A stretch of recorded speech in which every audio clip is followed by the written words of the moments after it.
Hi, everyone, and welcome to the Deep Dive. So today we're really getting into this fascinating book called The 7 Keys to Success by Will Edwards. It's actually just hit its 5th edition, which is pretty impressive.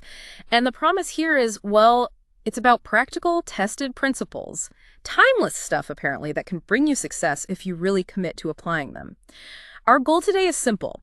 Pull out the biggest insights, maybe some surprising bits, and really guide you through what makes this book tick and why it might matter to you. Exactly. And what's really striking is how Edwards presents these keys. They're not just, helpful hints. He frames them as universal principles, like unerring laws that work regardless of who you are or where you start. It taps into that whole self-help theme of transformation, but with a real sense of, certainty. Okay, let's unpack that. The book kicks off with something called your wake-up call. And right away, it challenges the usual definition of success. It's saying it's not just hitting targets or making money. It's deeper. It's about contributing, finding what genuinely lights you up, uses your specific talents, and fulfills your life purpose. The book even hints this might be why you're here. That's a big idea, isn't it? Yeah. And he shares his own story, saying he didn't always believe he had a specific purpose. But through reflection, he felt that what God wanted for me and what I wanted were one and the same thing. He suggests our deepest hopes aren't random, they're sort of implanted, which makes you wonder, how do you actually find that purpose if you're feeling a bit lost? Well, the book implies it's definitely a journey, starting with looking inward. And that leads straight into the very first key, commitment.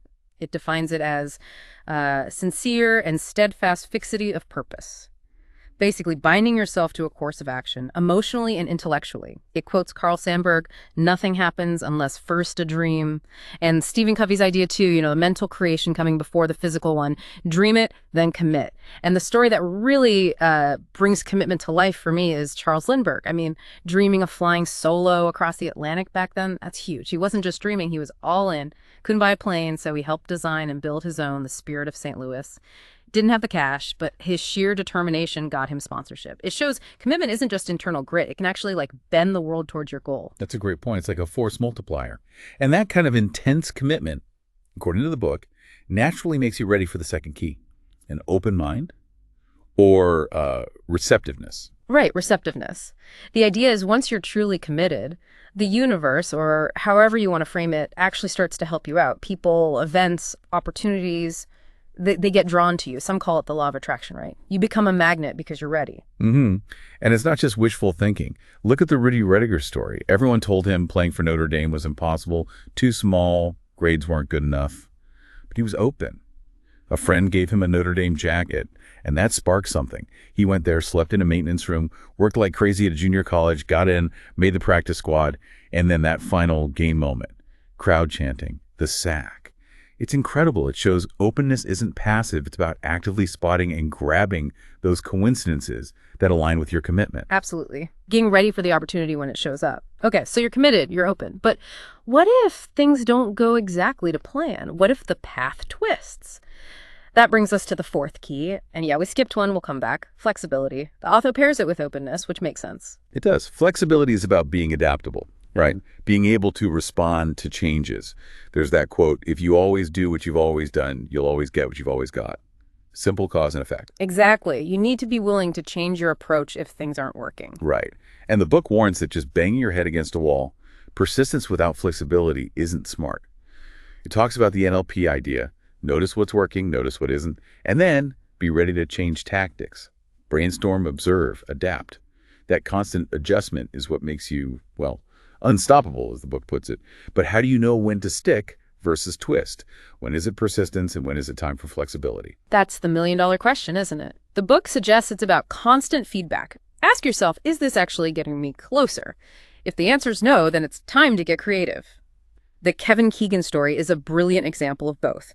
Told he wasn't good enough for pro football, not talented, not strong enough. Did he give up? No. Did he just keep doing the same thing? No. He adapted. He worked relentlessly on his physique, on his basic skills, and he became this huge star, Liverpool, England captain, European footballer of the year. He won because he persisted and was flexible in his approach. He changed how he pursued the dream. Great example. He didn't just persist blindly. He adapted his strategy. Precisely. Which, funnily enough, loops us back to the key we skipped, number 3, persistence itself. Defined simply as refusing to give up. continually pushing forward despite obstacles. It's the engine, the grit. And the story here, wow. Joe Simpson from Touching the Void, climbing in the Andes, breaks his leg horribly on the way down. His partner, Simon Yates, eventually has to cut the rope, a truly awful decision to have to make. Simpson falls into a crevasse, assumed dead, but he survives. And then, shattered leg and all, he crawls and hops 5 miles over 3 days back to camp. It's almost unbelievable. And the insight the book pulls from this is how he did it. By breaking it down, just getting to the next rock, then the next. Tiny goals, relentless micro-persistence. Yeah, that's incredibly powerful. It connects to another little story in the book, the splat analogy. You're climbing, you fall, splat.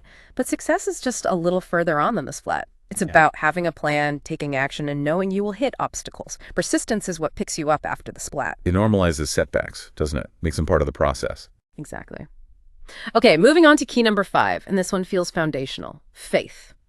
The book defines it as acceptance of principles which are not necessarily demonstrable, living strongly without concrete proof. And it highlights this common trap maybe 80% of people. It suggests give up on dreams because of negative conditioning. From parents, teachers, friends, leading to a scarcity mentality. That's a really common experience, that negative conditioning. So if you're battling that self-doubt, how does the book suggest building faith? The Glenn Cunningham story is just mind-blowing on this front. Burned terribly as a kid. Legs basically destroyed. Doctors wanted to amputate. Paralyzed. But he had this unwavering faith he'd walk again. He literally dragged himself along a fence day after day trying to make his legs work. It was agony. That belief wasn't passive hope. It fueled brutal, relentless action against all evidence. And he didn't just walk, he ran. Broke the world record for the mile. It shows faith as this dogged, deep-down belief that makes you act as if... Incredible story. Just incredible. It shows faith isn't just believing, it's doing based on that belief. Okay, key number 6 is thankfulness or gratitude. The book links attitude directly to performance and argues gratitude is vital for positivity. As A.W. Tozer said, a thankful heart cannot be cynical. And there's a great Zig Ziglar anecdote about a woman who hated her job. He told her to list everything she liked about it. She was skeptical, but came up with 22 things. Then he said, change like to love and read it daily. A few months later, she's amazed. The attitude of everyone has changed.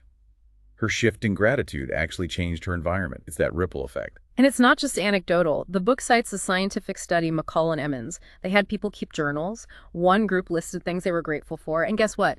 That group ended up more alert, enthusiastic, determined, optimistic, energetic, less depressed, less stressed. They helped people more, exercised more, and made more progress on their goals. Wow, just from keeping a gratitude journal. Right. It really makes you think about the power of focus, doesn't it? The book suggests maybe you should consider keeping one. The author also shares a sweet story about saving a little sparrow and the feeling it said thank you. The lessons were, do what you can, don't give up, always say thank you. It expands gratitude to appreciating the unseen efforts of others in our lives too. That network of support, yeah. Often taken for granted. Okay, finally, key number 7, passion. Defined as strong, enthusiastic devotion to a cause, ideal, or goal. Your heart's one true desire. Finding your passion, the book says, is finding your unique life purpose. Living it is achieving the deepest desire of your heart. And this ties beautifully into Maslow's hierarchy, right?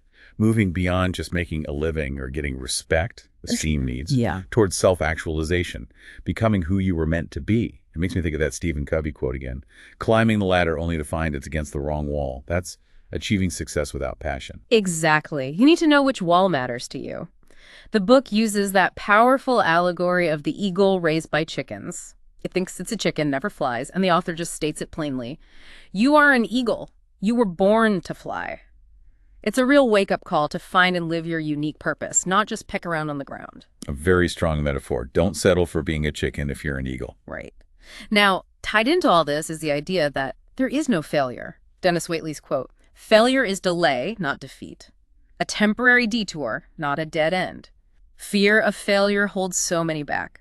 The book even suggests self-doubt when you're aiming high is actually a healthy indicator you're stretching yourself. Yeah, it reframes it.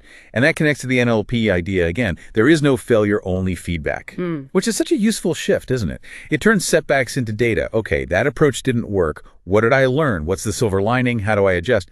It's about iterative learning. Totally. The author shares his own story of learning to ride a bike, falling constantly, the iodine stings, classic childhood stuff. The breakthrough came using his mom's bike, no crossbar, so he could fall safely. He argues this falling, is how the brain learns plasticity, like a baby learning to walk. We learn by doing, and often by messing up first.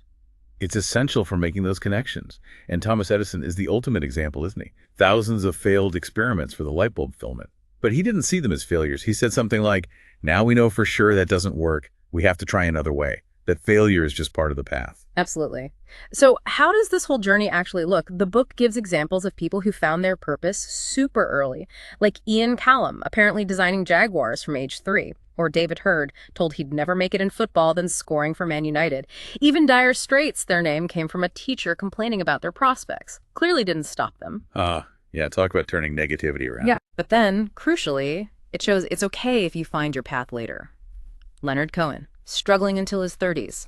Andrea Bocelli, lawyer first, pursued singing at 31. Vera Wang, figure skater, fashion editor, didn't design her first dress until she was 40. The point is, finding that purpose is the start. Whenever it happens, early or late, it doesn't matter. That's really encouraging. And it mentions Steve Jobs' belief in changing the world and Alan Turing's insight about seemingly ordinary people doing extraordinary things. And look at the list of people from unremarkable backgrounds who achieved greatness. Edison, Einstein, Faraday, Gandhi, Pasteur. It really drives home that potential isn't limited by your starting point. Yeah, love that. And the thumbprint analogy, you're unique. No one else has your thumbprint, your unique talents. Then there's the deaf frog story. A frog race up a tree, everyone's shouting negative stuff, frogs keep falling off, except one frog reaches the top. Why? It turns out it was deaf. Couldn't hear the negativity, the message. Tune out the unqualified critics. Just keep going. Block out the noise. Focus on the climb. Simple but powerful. So broadening out, the book touches on spiritual principles. It finds these 7 keys echoed in various religions.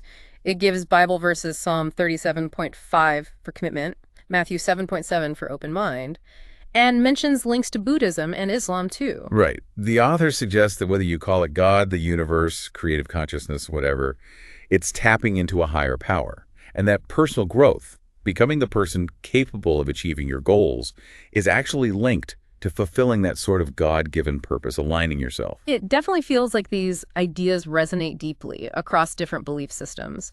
They're presented as universal principles, too. There are quotes supporting each key from such a diverse range of people. James Womack, Emerson, Pasteur, Tony Robbins, MLK Jr., Willie Nelson, Nelson Mandela. It shows how these concepts pop up everywhere, doesn't it? And the book connects this to history, contrasting the American pursuit of happiness ideal with the old European divine right of kings. We've moved towards this idea that you can create your own reality, take responsibility for your life. These principles are tools for that self-determination. And that responsibility extends outwards, too. The section on changing the world uses the author's starfish story. His daughter saves this dried-up starfish. He throws it back. It becomes a symbol. Be a starfish thrower. Make a difference, one act, one person at a time. Even if the problem seems huge, like Mother Teresa said, if you can't feed 100 people, then feed just one. Every little bit counts. And that global theme continues in the letter to India, mentioning the book's inclusion in Amazon Prime reading there. It shares that great line from the Best Exotic Marigold Hotel, everything will be all right in the end. So if it's not all right, then it is not yet the end. Which is pure persistence and optimism again, isn't it? Absolutely. Don't give up before the end. And it references the 100-foot journey, too. The chef Hassan Kadam talking about marching forward even when the path is unclear, having faith in the journey itself. And the life of Pi discussion is fascinating. Pi's 2 stories, one fantastical with animals, one brutal with humans, revealed as allegory. His question is so profound. What is your problem with hard to believe? Love, life, God? They're all hard to believe sometimes. It suggests science and faith could be different ways of seeing the same truth, and that this caller, this higher power, is there however you choose to understand it. It also nods to India's incredible spiritual depth, quoting Mark Twain. Wow. Okay, so we've covered a lot of ground here. We have. And to kind of wrap it up, these 7 keys, commitment, open mind, persistence, flexibility, faith, thankfulness, and passion. They really are presented as this practical toolkit. Timeless principles for genuinely transforming your life, achieving success by working with your own potential and the world around you. So what does this all mean for you listening right now? The core message seems clear. Finding that unique purpose you have and then really diligently applying these principles That's the path, the unfailing path, the book calls it, to real success. It's about alignment, isn't it? Yeah. And then courageous action. So let's leave you with the thought the author closes with. It's quite something. Just imagine what would happen if millions of people were to decide to start living the lives they were born to live. Just think of the amazing transformation that would result. What's that life for you? What transformation could you start? Something to think about as you start, or continue your own journey.